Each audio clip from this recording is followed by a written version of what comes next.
Welcome back. This is D.L Tillery, and I'm here today to do a tag. So I was tagged by author Aphrodite Lee. This is a later tag because this is more of a Halloween-based type of tag for writers. I'm called this Scary Spooky, I believe. Scary Spooky tag. Really cool name. So it's just I think it has 10 questions, and they are based to writing, but in a spooky, scary way. Alright, so let's just jump right into it. Let's see here. So the first question is ghost. Have you ever originally put a character / scene theme in the book and then later taken it out? I'm sure I have. Actually, in quite a few of my stories. Because sometimes the characters doesn't work out. It's best to get rid of them early on than not. Or I have, I guess they said theme or scene. Definitely taking plenty of scenes out. Plenty of scenes. Some scenes stop working, or when you go to do the edit of it, the scene just doesn't fit any longer because your process or your mind has changed on certain things in the book. So I'm going to say definitely, for sure. Alright, question 2. That most misunderstood character in your work in progress. Ooh, most misunderstood. I'm probably going to say that would be Valdemir, who is I don't want to give away too much. Well, it's Valdemir. He plays a really big part in the story. He is the leader of the vampire, well, I should say monster hunters, vampire hunters guild, so to speak. He is most misunderstood because no one completely knows his motive. It's assumed that he just hates vampires with a passion. But he's a lot more layered than that. So I would say he would be the most misunderstood character in a work in progress. I would have said my main character, Cagliostro, but it becomes rather apparent after a while his character. Like, you want to start to understand his personality and his layers. So I'm definitely going to say Valdemir. Alright, number 3, Jack-o'-lantern. What's your most common source of inspiration to write? So that's a little bit more difficult for me because I get inspiration from many places. I would have to probably say the world around me. I can draw a story from anything. Simple as a strand of hair. Like, I actually came up with one of my horror stories from a guitar. And it's not what you would think. The actual horror stories is called The Sinking Hole. And I actually came up with it because of there's a hole in the base of an acoustic guitar. It's one of my acoustic guitars. And it so happened just be in my library here. And my acoustic guitar was sitting in its usual corner when I'm not playing it. And it just came to me because I looked at it. And there you go. So that type of thing happened. So I would say the world around me, because sometimes it could come from people or just objects or a instance that happened. But I do draw from many places, dreams, just sometimes stories pop in my head. But the world around me is going to be the answer for that one. Alright, so number 4, zombie. Zombie preferred form of writing feel, coffee, tea, etc.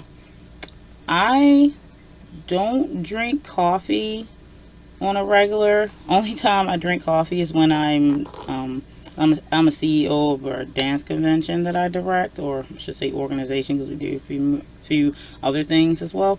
So only time I drink coffee, and I drink organic coffee, is at my convention when I'm running things. That's the only time I really drink coffee. So I'm not a coffee drinker. I do drink tea, but my preferred drink for when I'm writing would be cocoa. I love cocoa.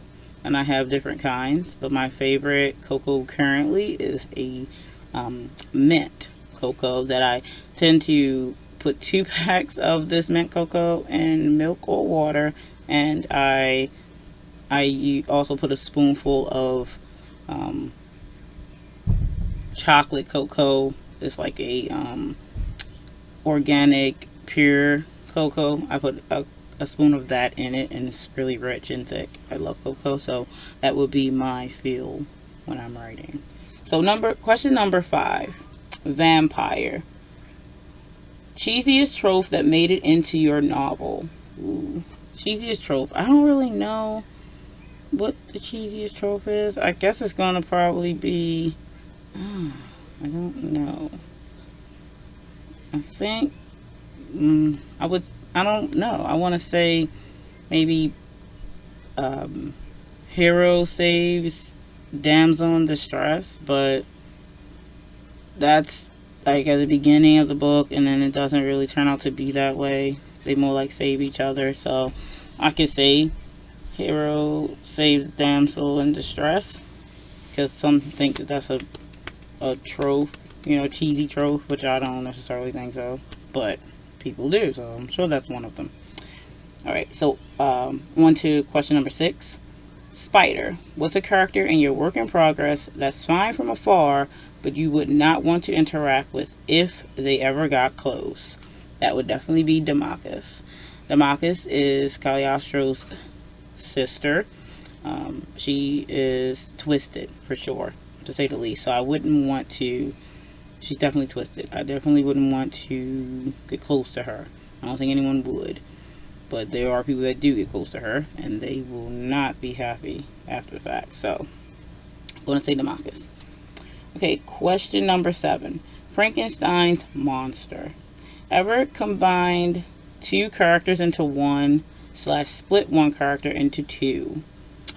I have done this, not in my current work in progress, but I have a few work in progress, you could say. So I have combined 2 characters together in one of my short stories. The Mermaid is a mermaid short horror story, love story. So I guess it's like a romantic horror. I combined 2 characters that's in that short story together that were separate. So I have done that before. I'm not going to say which characters, but there is an instance why I combined the 2 characters. Originally, the mermaid. I don't want to really give it away, but originally, well, I guess it's not in the book anymore. But originally the mermaid lead was going to be 2 twin sister mermaids, and they were both going to be after the same male character in the book, or in the story I should say. But I combined their 2 personalities together, and that's when I did that at one time. Okay, number 8. Skeleton. Best tips for adding in character baggage without info dumping. Alright, best tips for that. Best tips for adding in character info. Well, you learn a lot as you write and go on. I'm big on details in my stories, so the best tip I have for adding in info without adding in details, I think it's that, adding in character baggage without info dumping, would be to do it from another character's perspective. Meaning, if characters meet, when characters meet, that's your opportunity. When they're having conversations, you can release the baggage, so to speak, without info dumping all at once too. It's nice to spread it out a little bit, or when they're having a conversation or a serious conversation, you could do that. So example would be character A meets character B. Character A asks the character's name or such, or who are you. Character B answers with name. Then character A goes on maybe to ask another question, and then character B answers that question, and then of course your overhead narrative can add in different things that one character knows about themselves, or you can just let the characters have that conversation to release that baggage. Depends on how long they've known each other, things of that. So it can be a overtime process of releasing the baggage without info dumping. So yeah, that's the way I would do it. That's the way I do it. Usually doing it from the perspective of the opposite character, and it brings that character the ability to tell the other character about their info or their baggage without you info dumping, so to speak. Okay. All right. Question number 9. Cat. Meow. What's a polarizing writing / bookish opinion that you have? Polarizing. I don't really know. I don't really think I have one. I don't think I have one. I mean, I'm not really polarizing, so I don't really have one. I guess, I mean, it depends on exactly what they mean by that. I guess I would say maybe writing, just write. I don't know if this question is towards writers, then there's not much for me to say to them besides write. That's it. Like, doesn't matter how many verses. I know a lot of people go hard on, writing and trying to hurry up and get the book out, get the book finished. But if you just write every day, even if it's a little bit, you're one step closer to writing. So when you don't write, that's the thing that really gets me. And I've been there, so I totally get it and understand it. But that's the biggest thing. Not writing, but saying you want to have a book published, but you can't unless you write. So there's that. All right. Number 10, demon. What most frequent writing distraction? Most frequent writing distraction. That would be life. Life is very distracting. I'm a very busy person. It definitely can be distracting from writing. I have a lot of responsibilities. I have a 2-year-old. I have a household that I manage and bills, and I have at least 2 or 3 other businesses that I manage. So life can be the very distraction of writing, which is, writing is definitely a big part of my life and a big part of my future. So current, present, and future. So I just, life in general definitely is a distraction for me, for sure. All right, so that's all the questions, and thank you, Author Aphrodite, for tagging me in this tag. It's coming a little later than Halloween because I just got tagged today that I'm recording this, so I just wanted to get it in. And I don't necessarily have anyone very specific to tag, so I will tag anyone who wants to do this. Even if those after Halloween, there's nothing wrong with doing some spooky, scary tagging throughout the year.